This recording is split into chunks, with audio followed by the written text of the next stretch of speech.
4 থেকে 20 আগস্ট পর্যন্ত বাংলাদেশের সংখ্যালঘুদের উপর 2010টি হামলার ঘটনা ঘটেছে। এসব হামলায় নিহত হয়েছেন 9 জন, এমন তথ্য প্রকাশ করেছে হিন্দু, বৌদ্ধ, খ্রিস্টান ঐক্য পরিষদ। সকালে ঢাকা রিপোর্টার্স ইউনিটিতে সংবাদ সম্মেলনে এসব তথ্য তুলে ধরেন ঐক্যজোট নেতারা। প্রতিটি হামলার ঘটনার প্রমাণ সংগঠনটির কাছে রয়েছে বলে জানান তারা। এই 17 দিনে সারা দেশে 69টি উপাসনালয়ে হামলার তথ্য তুলে ধরা হয়। এ সময় বিভাগওয়ারি হিসেবে খুলনায় সবথেকে বেশি 810টি নির্যাতনের ঘটনা ঘটেছে। 3 দফা তদন্তের পর উপরোক্ত ঘটনাগুলোর কোনোটিরই সাথে রাজনৈতিক সম্পৃক্ততা পাওয়া যায়নি বলেও দাবি করেন ঐক্যজোট নেতারা।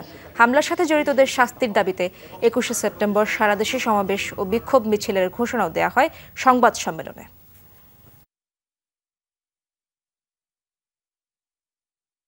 সর্বমোট 2010টি সাম্প্রদায়িক সহিংসতায় 1705টি পরিবারের সদস্যরা সরাসরি আক্রান্ত হয়েছে।